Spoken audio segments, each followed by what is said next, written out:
张师妹有事好商量，为什么下杀手？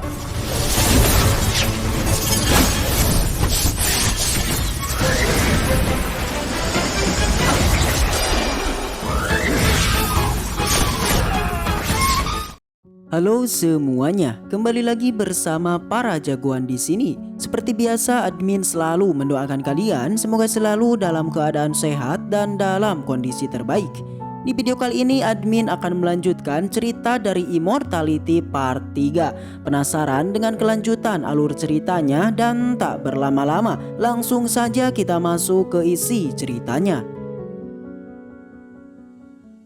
Cerita dilanjutkan di mana hari keberangkatan ke Gunung Luyuan akhirnya tiba. Semua orang yang telah terpilih akhirnya mulai bersiap untuk keberangkatannya. Di sana ada sekitar 100 orang lebih yang kini akan melakukan perjalanan itu. Semua orang yang melihat iringan kereta kuda menjadi sangat gembira. Pemandangan semacam ini memang sangatlah langka. Hal ini merupakan pertama kali dilakukan oleh keluarga Pang selama ratusan tahun, di mana Pang Qingsu dari keluarga Pang akhirnya bisa tergabung menjadi murid utama dari seluruh benua. Perjalanan ini memang sangatlah panjang, di mana untuk mencapai Gunung Luyuan dibutuhkan setidaknya 1 bulan perjalanan. Di sana kini juga terlihat Pang Han yang tergabung dalam kelompok itu, di mana tempo lalu ia menjadi salah satu orang terpilih yang mengikuti Pang Qingsu untuk berlatih di Gunung Yuhuan. Waktu demi waktu telah berlalu, tempat demi tempat telah mereka lalui, mulai dari musim semi, musim salju, dan musim panas. Benua yang begitu luas membuat Pang Han nampak sangat gembira. Hal itu memang ia sadari bahwa sejak lahir dirinya memang belum pernah pergi ke luar benua. Singkat cerita, 1 bulan telah berlalu, di mana kini mereka semua akhirnya sampai di gerbang Gunung Yuhuan. Di sana juga terlihat banyak bongkahan batu yang melayang. Melihat hal itu, petinggi di sana lantas mengatakan bahwa Gunung Yuhuan saat ini sudahlah dekat. 大小姐，羽化山门就在前面啦。 Bersamaan dengan itu, ia juga terus menjelaskan terkait informasi yang berkaitan dengan sekte Yuhuan yang merupakan salah satu sekte yang tergabung dalam 10 sekte besar, di mana hanya orang-orang terpilihlah yang bisa mengunjungi sekte tersebut. Pemandangan yang sangat indah jelas membuat Pang Han merasa sangat terkejut. Di sana ia tak luput dari pandangannya yang terus melihat ke arah kumpulan burung yang terbang saat ini. Saat sampai di gerbang sekte, tiba-tiba kumpulan burung raksasa lantas mendekati mereka, membuat semua orang yang melihatnya menjadi sangat terkejut. Ternyata itu merupakan kumpulan burung yang tengah ditunggangi oleh manusia. Sekte Luyuan memang bukanlah sebuah sekte yang sederhana. Hal itu dapat diketahui dari kediamannya dan kekuatan yang luar biasa. Kumpulan burung itu nampaknya saat ini tengah mencoba memprovokasi mereka semua. Situasi ini tentu membuat semua orang menjadi sangat ketakutan.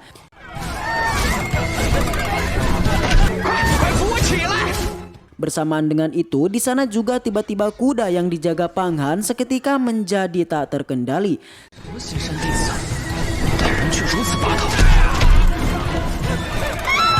Seekor kuda yang menuju ke arah kumpulan burung seketika langsung diserang bersamaan dengan Pang Han di sana. Situasi yang semakin panas membuat Pang Qingsu langsung terbangun.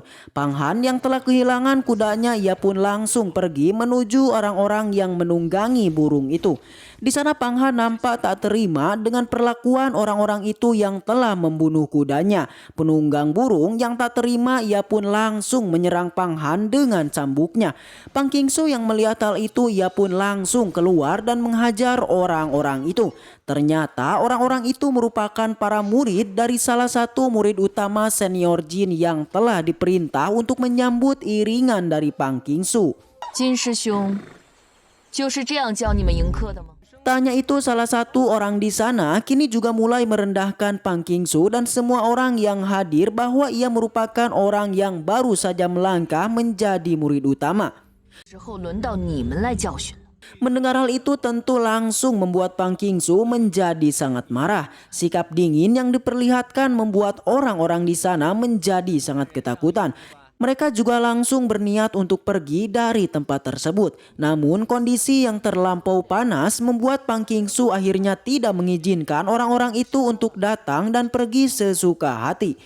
Dirinya kemudian langsung menyerang semua orang yang telah merendahkannya.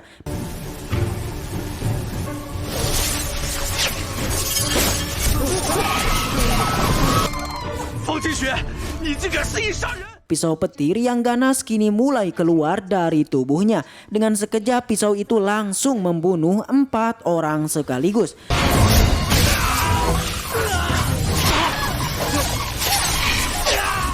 Dan saat akan melenyapkan semua orang itu, tiba-tiba muncul aura hijau yang langsung menghadangnya. Ternyata itu adalah senior jin yang merupakan guru mereka semua. Pertemuan dua murid utama tentu sangatlah mengagumkan, di mana kekuatan mereka saat ini telah mencapai ranah ajaib. Melihat kedatangan dari senior jin tentu tak membuat niat Pang Qingsu untuk membunuh para muridnya hilang. Dirinya bahkan kembali mengeluarkan pisaunya untuk melenyapkan mereka semua.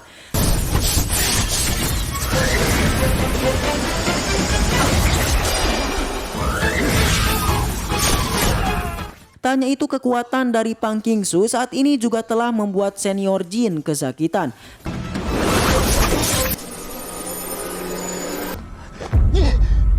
Kekuatan Pang Qingsu yang mengerikan membuat Pang Han menjadi sedikit ketakutan, di mana ia terus saja memikirkan terkait janjinya pada Bai Chan yang akan menghabisi Pang Qingsu. Saat yang sama, Pang Qingsu juga menantang senior jin untuk melakukan pertarungan di arena Tianxing, di mana arena itu merupakan sebuah tempat di mana pertarungan hidup dan mati dilakukan.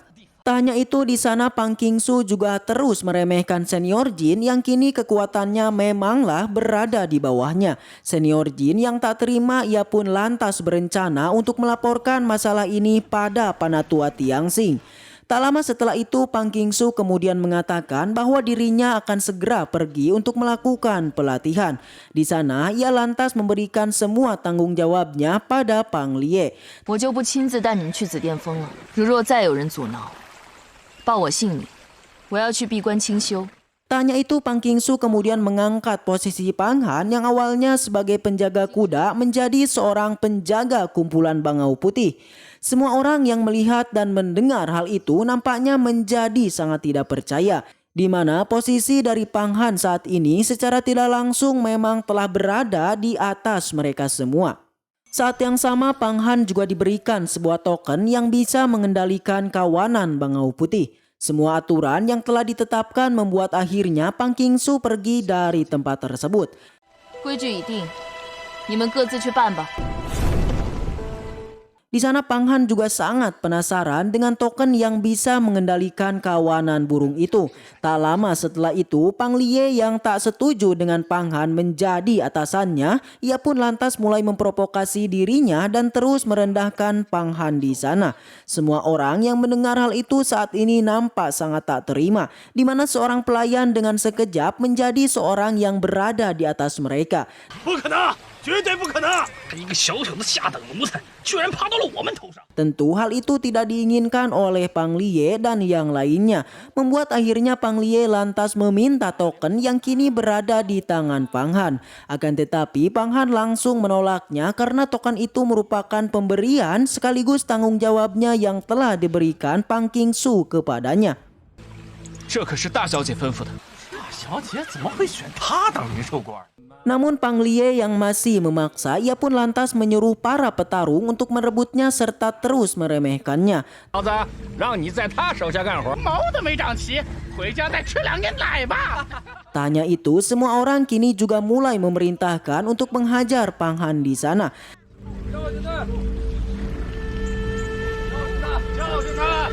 我当灵兽官，凭的是能力。 Tak lama setelah itu akhirnya pertarungan dilakukan. 总管有日子没修理你了。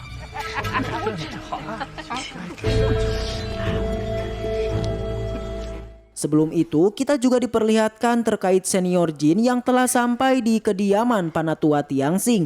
一定要让他老人家主持公道。天行长老不会袖手旁观的。方清雪目中无人，实在该教训。天行长老，天行长老， 干扰我清梦。 Kedatangannya memang untuk melaporkan terkait sikap dari Pang Qingsu yang telah menewaskan semua muridnya. Namun sesuatu yang tak diduga akhirnya terjadi, di mana Panatua Tianxing malah memarahi senior Jin, yang mana ia nampaknya telah mengetahui masalah yang sebenarnya, yang hal itu dimulai dari senior Jin yang telah memprovokasi Pang Qingsu sebelumnya. Senior Jin yang masih tidak mengaku, ia pun lantas langsung disingkirkan dari hadapannya. 警长老，请容我道明实情。 Kondisi ini tentu di luar dugaan, di mana menurut senior Jin bahwa Panatua Tianxing saat ini tidak melindunginya, dan tentu hal itu membuat dirinya kesal dan bertekad untuk membalaskan dendamnya di masa depan pada Pang Qingsu. Dan cerita pun bersambung. Sekian alur cerita Immortality Part 3. Dan jika kalian suka dengan donghua ini, saya dengan senang hati dan bangga akan melanjutkan ke part selanjutnya. So, segitu aja cerita kali ini. Mudah-mudahan kalian semua terhibur dengan alur cerita yang Mimin sampaikan. Dan sampai jumpa di video selanjutnya. See you again next time, and seperti biasa, salam para